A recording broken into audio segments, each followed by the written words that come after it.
Assalamualaikum warahmatullahi wabarakatuh. Perkenalkan, nama saya Aslahul Arifin, NIM 1120095, kelas HKIC. Di sini saya akan membuat atau menjelaskan materi tentang siasah dauliyah, siasah dusturiyah, dan siasah mauliyah untuk memenuhi tugas UAS fikih siasah. Di sini saya akan memulai dari materi ke-1, siasah dauliyah. Apa itu siasah dauliyah? Siasah dauliyah merupakan rangkaian dari dua kata yang memiliki makna masing-masing. Makna kata siasah adalah mengatur objek tertentu untuk tujuan. Adapun kata dauliyah memiliki ragam makna, diantaranya hubungan antara negara, kedaulatan, kekuasaan, dan kewenangan. Dari ragam makna kata dauliyah, makna yang relevan dengan kajian ilmu hubungan internasional Islam adalah antara negara. Oleh karena itu, siasah dauliyah adalah ilmu yang mengatur kewenangan suatu negara untuk mengatur hubungan dengan negara lain atau antar negara. Atau biasa juga siasah dauliyah merupakan kekuasaan kepala negara untuk mengatur negara dalam hal hubungan, masalah teritorial, ekstradis tahanan, pengasingan tawanan politik, dan pengusiran warga negara asing. Selain itu juga mengurusi masalah kaum jismi. Perbedaan agama akan timbal dan sepihak dengan kaum jismi, hudud, dan qisas. Dari pengertian di atas dapat dilihat bahwa siasat dauliyah lebih mengarah pada pengaturan masalah kenegaraan yang bersifat luar negeri serta kedaulatan negara. Hal ini sangat penting guna kedaulatan negara untuk mengakui atau pengakuan dari negara lain. Adapun orientasi masalah berkaitan dengan satu, penentuan situasi damai atau perang. Yang kedua, perlakuan terhadap tawanan. Tiga, kewajiban suatu negara terhadap negara lain. Keempat, aturan dalam perjanjian internasional. Dan kelima, aturan dalam pelaksanaan peperangan. Ruang lingkup siasah dauliyah. Arti dari ruang lingkup di sini adalah tema-tema yang menjadi kajian siasah dauliyah. Beberapa tema yang dikaji dalam siasah dauliyah adalah sebagai berikut. 1. Perjanjian internasional, perlakuan terhadap tawanan, dan terakhir kewajiban dan hak suatu negara terhadap negara lain, aturan peperangan, ekstradisi, pemberian suaka, politik, dan keamanan. Yang ketujuh, penentuan situasi damai atau perang. Penentuan sifat darurat kolektif. Dasar-dasar siasat dauliyah, dasar-dasar yang digunakan sebagai landasan para ulama di dalam siasat dauliyah dan sebagai ukuran selanjutnya berjalannya Islam, yaitu asas kemanunggalan manusia, asas persamaan, asas keadilan, asas musyawarah, asas kebebasan, kehormatan manusia, asas toleransi, dan asas kerjasama. Adapun pembagian hubungan internasional, siasat dauliyah dibagi menjadi dua, yaitu A. Hubungan internasional di waktu damai. Sebagai agama yang menjunjung perdamaian, Islam lebih mengutamakan perdamaian dan kerjasama dengan beberapa negara saja. Islam diturunkan sebagai rahmat untuk alam semesta. Karena itu, Allah tidak membenarkan umat Islam melakukan peperangan, apalagi mengekspansikan negara lain, kecuali dalam kondisi sangat terdesak dan membela diri. Konsekuensi dari hubungan internasional dalam Islam yaitu perdamaian, saling membantu, dan kebaikan makna, yaitu 1. Perang tidak dilakukan kecuali dalam keadaan darurat. Yang kedua, untuk orang yang tidak ikut berperang tidak dikatakan sebagai musuh. Yang ketiga, segera menghentikan peperang apabila salah satu pihak cenderung kepada damai. Yang keempat, memperlakukan tawanan perang dengan cara manusiawi. Kewajiban suatu negara dan negara lain sebagai agama yang menjunjung perdamaian dan membantu dalam kebaikan seperti ketahui pula subjek hukum dalam siasat dauliyah yaitu negara, maka sudah tentu negara mempunyai kewajiban-kewajiban tertentu. Kewajiban terpenting adalah menghormati hak-hak negara lain yang melaksanakan perjanjian yang telah dibuat. Perjanjian-perjanjian internasional, syarat-syarat mengikat perjanjian dalam syiasah dauliyah adalah sah dan mengikat apabila memenuhi syarat-syarat sebagai berikut. 1. Untuk melakukan perjanjian memiliki kewenangan, kerelaan, isi perjanjian objek tidak dilarang oleh syariat Islam. Penulisan perjanjian hubungan internasional waktu perang. Aturan perang dalam Islam. 1. Perang tidak dibenarkan dalam Islam, yaitu bertujuan untuk menaklukkan suatu negara atau memperluas suatu wilayah. Namun Islam mengajarkan perang untuk menolak serangan musuh. Etika dan aturan perang dalam syiasah dauliyah: dilarang membunuh anak-anak, membunuh wanita, membunuh orang yang sudah tua yang tidak ikut perang, tidak memotong dan merusak tanaman, ladang, sawah lainnya. Tidak boleh membunuh binatang ternak kecuali untuk dimakan. Tidak boleh menghancurkan gereja, biara, tempat ibadah lainnya. Dilarang mencincang ayat musuh, bahkan bangkai binatang tidak boleh dicincang. Dilarang membunuh pendeta dan para pekerja yang tidak ikut perang. Bersikap berani, sabar, dan ikhlas dalam perang. Untuk selanjutnya, materi yang kedua di sini ada siyasah dusturiyah. Apa itu siyasah dusturiyah? Siyasah dusturiyah merupakan bagian fikih siyasah yang membahas masalah perundang-undangan negara. Dalam bagian ini dibahas antara lain konsep-konsep konstitusi atau bisa dibilang undang-undang dasar negara dan sejarah lahirnya perundang-undangan dalam suatu negara. Legislasi, bagaimana cara perumusan undang-undang. Lembaga demokrasi dan syura yang merupakan pilar penting dalam perundang-undangan tersebut. Tujuannya dibuat peraturan perundang-undangan ini adalah untuk mewujudkan kemaslahatan manusia dan untuk memenuhi kebutuhan manusia. Permasalahan di dalam fikih siyasah dusturiyah adalah hubungan antara pemimpin di satu pihak dan rakyatnya di pihak lain, serta kelembagaan yang ada dalam masyarakat. Oleh karena itu, di dalam fikih siyasah dusturiyah biasanya dibatasi hanya membahas peraturan dan perundang-undangan yang dituntut oleh hal ihwal kenegaraan dari segi persesuaian dan prinsip-prinsip agama dan merupakan realisasi kemaslahatan manusia serta memenuhi kebutuhannya. Ruang lingkup dan kajian siyasah dusturiyah. Fikih siyasah dusturiyah mencakup bidang-bidang kehidupan yang sangat luas dan kompleks. Sekalipun demikian, secara umum disiplin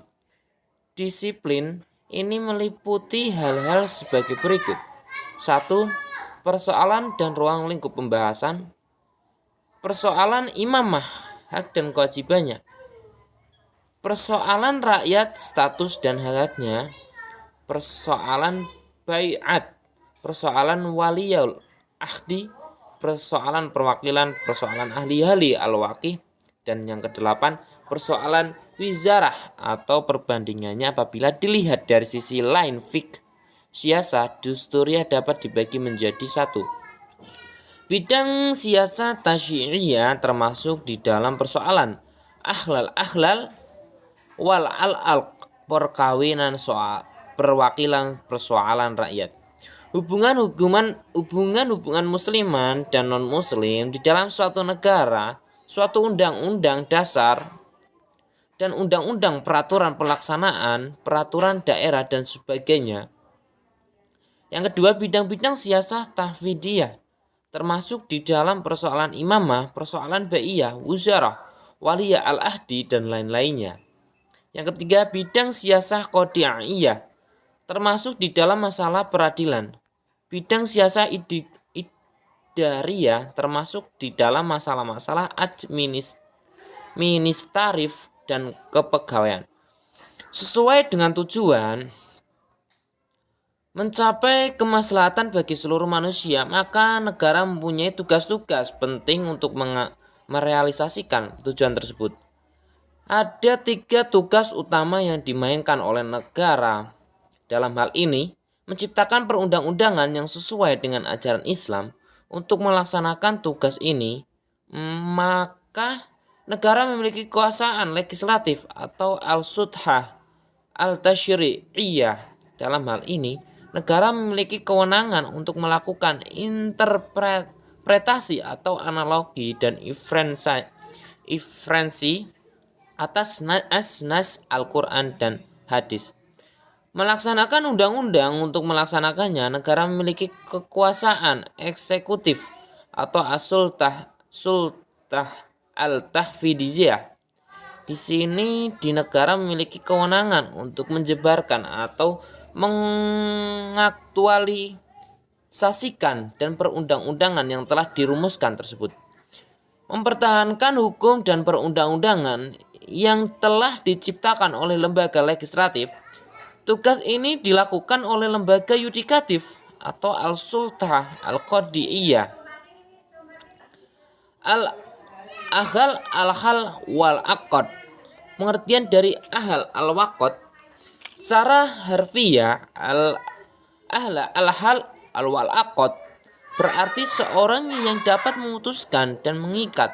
Para ahli fikih siasa merumuskan pengertian ahal al-hal wa al-aqad sebagai orang yang memiliki kewenangan untuk memutuskan dan menentukan suatu atas nama umat warga negara. Dengan kata lain, ahal al-hal wa al-aqad adalah lembaga perwakilan yang menampung dan menyalurkan aspirasi atau suara masyarakat. Ahal itulah terdiri dari orang-orang yang berasal dari berbagai kalangan dan profesi. Merekalah yang antara lain menetapkan dan mengangkat kepala negara sebagai pemimpin pemerintah. Al-Mawardi menyebutkan ahal wa al-aqad dengan ahli al-ihyar karena merekalah yang berhak memilih khalifah. Adapun Ibnu Taimiyah menyebutkan dengan ahal syauqah sebagai lagi menyebutkannya dengan ahal al-syurya atau ahal al-ijma. Sementara al-Baghdadi menamakan mereka dengan ahal al-istihad. Namun semuanya mengacu pada pengertian sekelompok anggota masyarakat yang memiliki umat atau rakyat dalam menentukan arah dan kebijakan pemerintah demi tercapainya permasalahan hidup mereka. Yang kedua, syarat pemilihan ahal al-waqdat. Adapun syarat-syarat ahal al-hal wal aqad menurut Al-Mawardi yang legal dimiliki mereka adalah 1. Adil dengan segala syarat-syaratnya. Ilmu yang membuatnya mampu mengetahui siapa yang berhak menjadi imam khalifah sesuai dengan kriteria-kriteria legal. Yang ketiga, wawasan dan sikap kebijaksanaan yang membuatnya mampu memilih siapa yang paling tepat menjadi imam atau khalifah yang paling efektif serta paling ahli dalam mengelola suatu kepentingan dalam suatu negara ataupun suatu kaum. Yang ketiga, kewenangan ahal al-hal wal aqad. Al-Mawardi tugas sebut ahal al-hal wal aqad terbatas pada 2 hal, yaitu mengajak kepada kebaikan termasuk di dalam segala perkara. Yang diantaranya adalah menetapkan peraturan-peraturan atau hukum-hukum kepada rakyat yang dibuat melalui proses musyawarah. Yang kedua, menindak para penguasa yang zalim, yakni penguasa yang menyimpan dari aturan-aturan atau yang menyimpang dari ketetapan yang telah ditetapkan. Selain 2 hal di atas, lembaga sebut ahal al-hal wal aqad juga memiliki wewenang untuk mencatat khalifah jika dianggap sudah menyalahi kepentingan umat, dan itu juga dilakukan secara musyawarah. Atau tugas mereka tidak hanya untuk bermusyawarah dalam perkara-perkara umum kenegaraan, mengeluarkan undang-undang yang berkaitan dengan kemaslahatan dan tidak bertabrakan dengan salah suatu dari dasar syariat yang baku dan melaksanakan peran konstitusi dalam memilih pemimpin tertinggi negara saja, tetap tugas mereka juga mencakup pelaksanaan peran pengawasan antara kewenangan legislatif sebagai wewenang pengawasannya dilakukan oleh masyarakat terhadap pemerintah, penguasaan untuk mencegah mereka dari tindakan pelanggaran terhadap suatu hak dari hak-hak Allah Subhanahu wa taala. Dengan demikian, Dewan Perwakilan Umat tersebut terdiri dari dua kelompok, yaitu kelompok orang-orang yang pertama masuk Islam yang setia mendampingi Nabi Muhammad SAW, yang berkelompok orang-orangnya memiliki jasa besar dengan wawasan dan kemampuan mereka. Dewan Perwakilan Rakyat atau Al-Hal wal Aqd dalam pemerintahan Islam. Untuk selanjutnya di sini ada materi terakhir atau materi yang ketiga, siasah maliyah. Kita bicarakan kembali apa itu siasah maliyah. Siasah maliyah adalah siasah yang mengatur tentang pemasukan atau pengelolaan dengan pengeluaran uang atau harta milik negara.